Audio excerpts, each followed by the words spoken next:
All right, poop, shoot. Now that my basement is back in commission, you're going to be seeing more of this ugly mug. You get what you ask for on this channel, right? Stupidity all around. Now, I have just recently finished the next 5 things that I have been up to, and we got a little bit of everything today. So we're going to start it off with the lone book. Oh, still has the bookmark in it.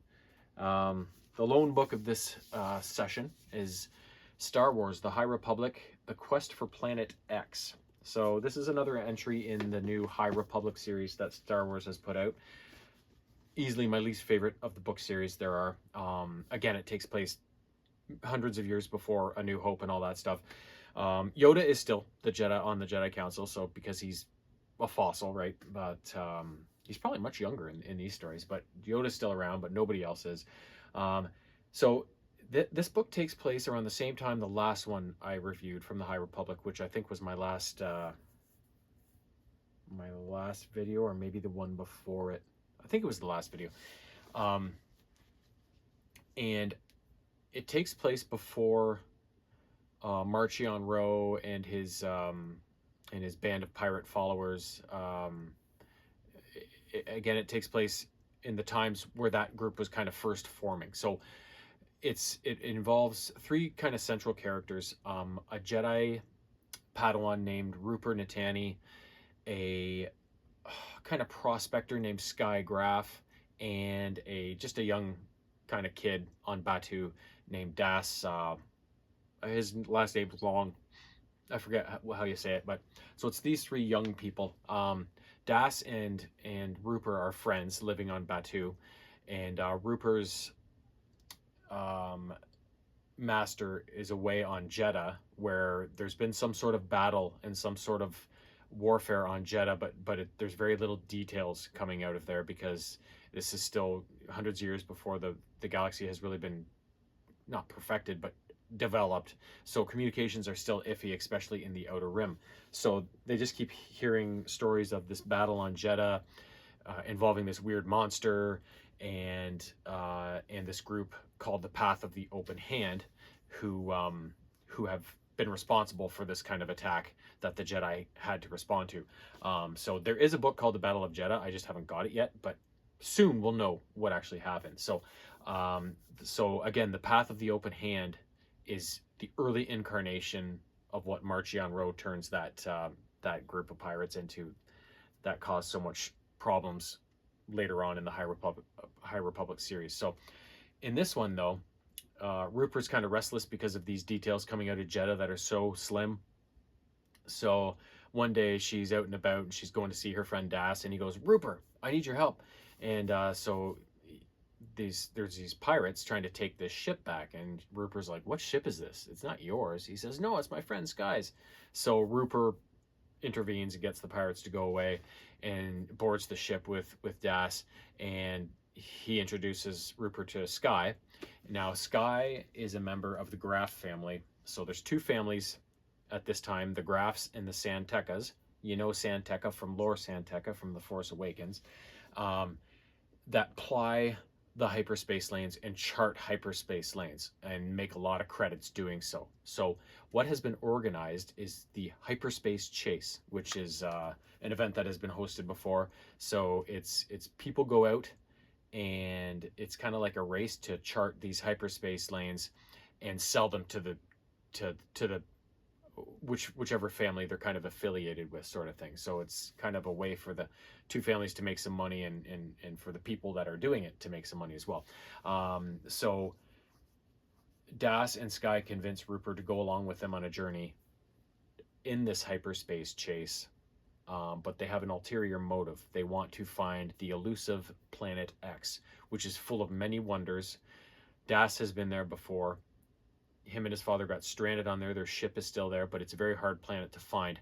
But Sky has found this ancient device that she thinks, using Das's experience on Planet X, can bring that location kind of out of him and chart their way there. But so that's kind of their goal. But as they go along, they get competition from Sky's brother Helis, who it's actually his ship, and she's kind of massaged it away from him and is using it. And then the other main opposition, though, is the Path of the Open Hand.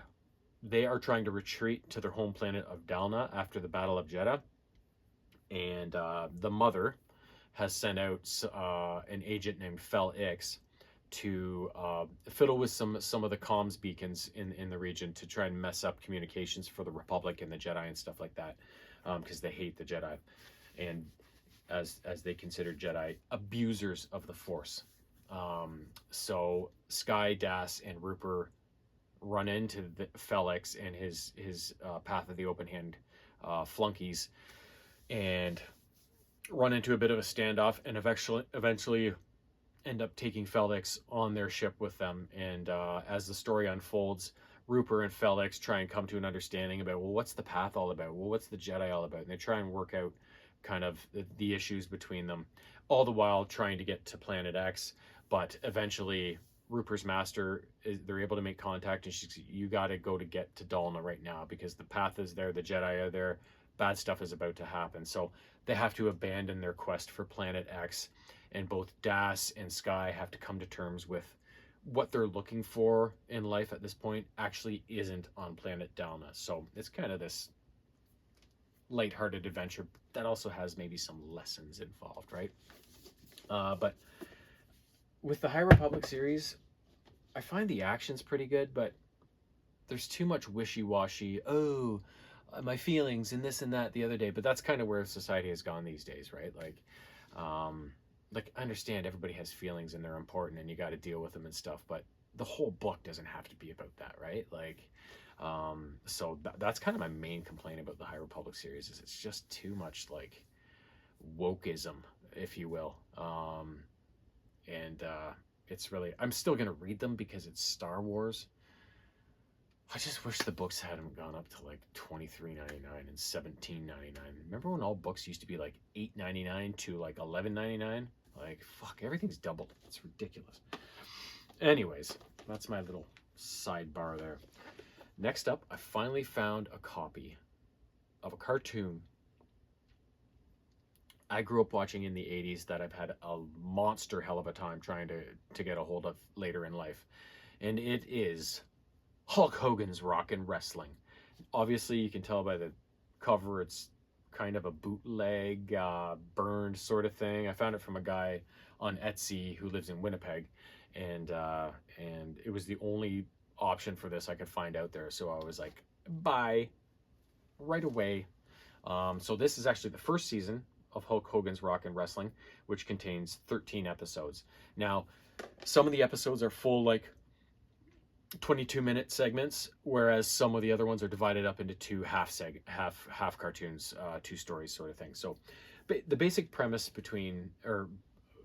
behind this cartoon is that Hulk Hogan and his good wrestlers are always at odds with Roddy Piper and his heel wrestlers. So on Hulk's side, there's Andre the Giant, Junkyard Dog, Captain Lou Albano, Hillbilly Jim, Tito Santana, and I'm probably missing one or two, but that's the bulk of them. And then on the opposite side, Roddy Piper has the Iron Sheik, Nikolai Volkov, the Fabulous Moolah, and I'm probably missing a couple there as well. So it's always these two factions kind of butting heads for the most part. There are some stories that are kind of only focus on one faction, but for the most part, it's the kind of competition between these two sides. And this cartoon was released in 1985, ran from 85 to 86, again had the two seasons with I think 13 episodes each. In this first season of 13 episodes, there were some good ones. There was the Junkyard 500, where Junkyard Dog and Roddy Piper had a race to see, and the winner got to, their car got featured in a movie. One where Junkyard Dog built his own robot from all the scrap at his junkyard. Piper was informed he was inheriting a castle in Scotland, but he had to go there and joust with somebody else who had a claim to it. Fabulous Moolah had to take over a beauty salon that was, I don't know, her friend or her cousin or something like that. So her and Nikolai Volkov totally botched the experience for everybody, all the customers. What else was there? Hulk went back in time and became like Robin Hulk, robbing from the rich. giving to the poor. All the wrestlers get shrunk down to like their big kind of toddler, uh, um, their toddler age in size, and have an adventure as kind of young Hulk Hogan and friends, and a bunch of other ones too. Um, this is a funny experience because a lot of the cartoons that I grew up with, you were watching them for years in syndication after the fact, right? So you still have a fairly good memory of them, even if you haven't seen them in a while. But Hulk Hogan's Rock and Wrestling, like, I only remember watching it during the time it was first out. I don't remember it really airing that much in reruns, and it was only 2 seasons long, so it wasn't like it was this big long running cartoon, right? So it was so kind of surreal. Literally, like what, 86 I would have watched it last, 96, 06, 16, almost 40 years later. We're close to 40 years later, between viewings of Hulk Hogan's Rock and Wrestling. It's just kind of funny, right? um, to see it with old fresh eyes, right, compared to when you're a kid. So pretty fun experience. Next up, finally saw this, Dungeons and Dragons Honor Among Thieves. This movie was from last year, 2022, I believe. And it obviously is based on the Dungeons and Dragons realm. So in it, there's a guy named Edgin, something like that. I can't remember how they say it in the movie. He is he's got a wife and a kid, and he's a good guy, and he ends up joining this group called the Harpers, I think they were. They're basically do-gooders, and they go around doing good and capturing people and that sort of thing. But on one adventure, he ends up capturing a red wizard. Red wizards are like super powerful and also super evil. And while they're bringing this red wizard in, he steals a chunk of gold from their keeper or their base or whatever. And the red wizards are able to use that piece of gold he stole to track down his place of residence, and he's out at the time, so they end up killing his wife. But his wife hides their baby Kira in a little alcove, so she survives. So he's despondent at this and eventually falls into depression and drinking and stuff like that. He meets this barbarian girl named Holga, I think her name was, and the two of them kind of form up a friendship and decide they're going to become thieves.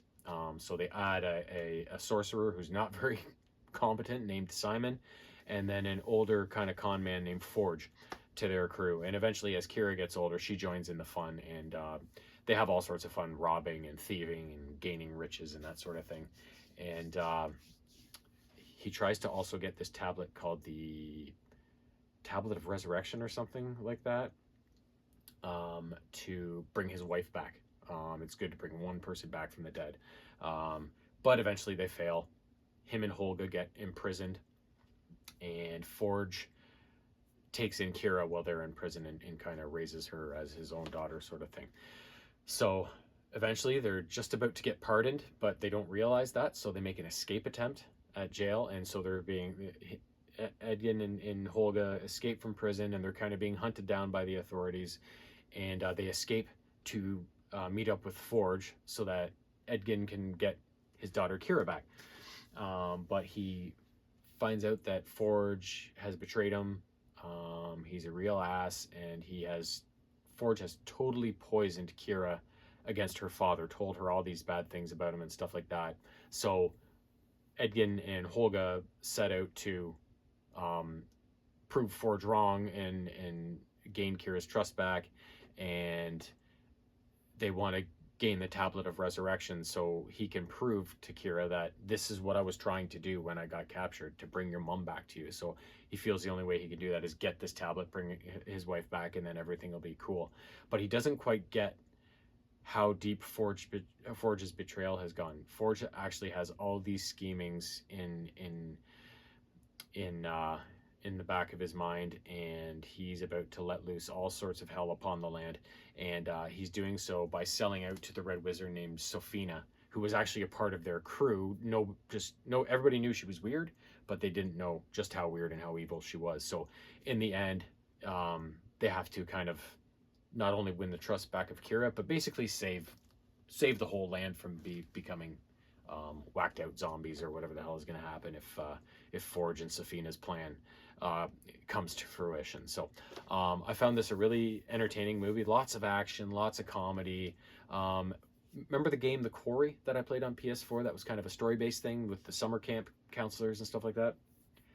It was funny. We were watching it, and the sorcerer Simon came on screen, and we're like, "Oh, I can't remember the guy's name in the game. He was the black kid that was kind of quiet and always listening to podcasts."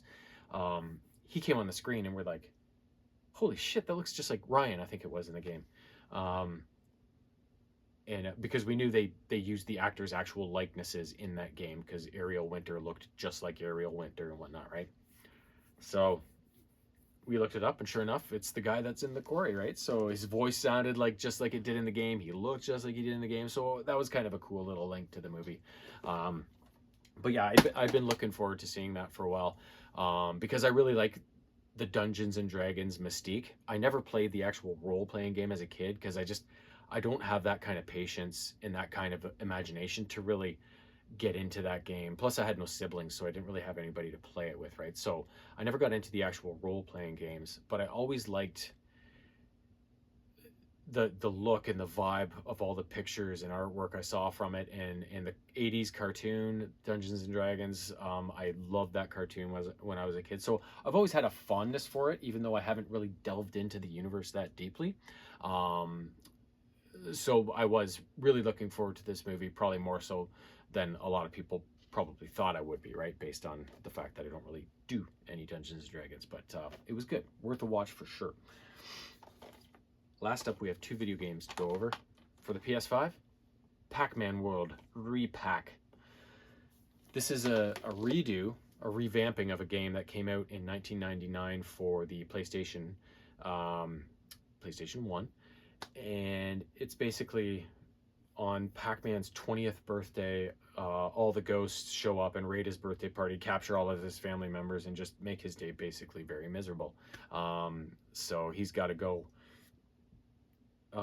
engage these ghosts, go through all these levels, and along the way free each captive family member. Every once in a while you'll run into one of them and free everybody, and then eventually take down the ultimate boss in the game, who is a giant Pac-Man looking robot thing named Talkman. So this game takes that original PlayStation game and just, apparently they obviously updated the graphics.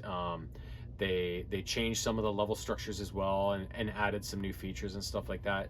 I've always really liked Pac-Man games, so I thought, and it was really cheap, so I was like, yeah, this is a gimme. So I think total there's like 5 or 6 worlds with like between 4 and 5 levels per world. So it's not a super long game,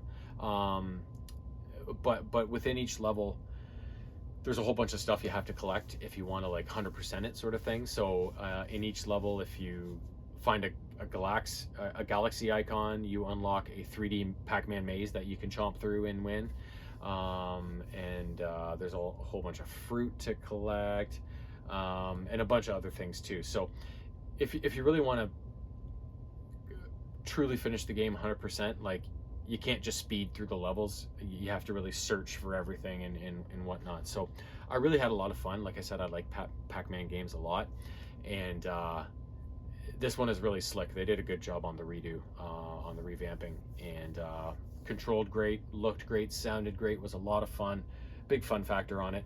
And what's even better is when you beat the game, you unlock the OG Pac-Man game to play as well. So I played that for quite a few sessions before I shut it down, but or else I'd still be playing it every night, right? But I got other games to play. So last up, Ghostbusters Spirits Unleashed. You would have seen a lot of gameplay on this one. This was a 2022 game as well, I believe, and apparently it's supposed to take place after the Ghostbusters Afterlife movie. Ray and Winston have kind of decided to restart the Ghostbusters, opened up the firehouse location, and get things back up and running. They've hired a couple people to help out running the place, and now they're in the process of recruiting new Ghostbusters. So that's where you come in as a new recruit to the Ghostbusters team, and you basically have to just go out, bust ghosts, bring up your XP, and then with each every once in a while when you reach a certain level, your character does, it unlocks a new element of the story. So basically the story, Vankman sends the guys at the firehouse an old ghost trap that they kind of didn't realize was still out there, and they go to put it in the containment unit, but something malfunctions and this spirit comes out and kind of possesses Winston. So the rest of the story is them trying to get this thing out of Winston and contain it, and as well as solving the mystery of the ghost rifts and all this other stuff they discover along the way. Yeah, so it's got a lot of replayability factor in it, because there's so many different contracts to fulfill and objectives to complete, and just keep increasing your XP level. Plus, it's just a really fun game. It's great looking. It controls really well. It really captures the spirit of Ghostbusters, I find. And not only that, but you can play as the Ghostbusters, and you can play online, so that the other 3 Ghostbusters in the level with you are actual people, wherever they may be. We don't have a great internet connection where the PS4 is, so I didn't try playing online. Actually, I tried a couple times and it was really laggy, and so I just played with bots during my sessions. So, but yeah, you can play as the Ghostbusters, or you can switch it around and play as the Ghost. And you, instead of catching ghosts as a Ghostbuster, you are charged as the Ghost with fully haunting the building, driving all the civilians out, and also in the end driving the Ghostbusters out. So it introduces kind of a curveball in that you can play from both sides, which again is something that helps the replayability of it, right? You can kind of keep things fresh and switch back and forth between the 2 factions. So yeah, I had a lot of fun playing both of these games. I find there's not enough Ghostbusters stuff out there. I wish they would do more with it. As far as I know, I've only got a few Ghostbusters game across all systems I've had since I was a kid, right? There's not much stuff out there for Ghostbusters, so it'd be nice to see them maybe start milking that well a little more, because I'm sure there's lots of good stuff they could come up with within that franchise, to keep us all entertained and engorged in our PlayStations and Xboxes and Nintendos. But anyways, that is the 5 things I got up to this time. Like I said, a little bit of variety, a little bit of everything, a little bit of stuff from a few of my favorite franchises. So we'll see what the next round brings, but hopefully I'll be bringing that to you in the very, very near future.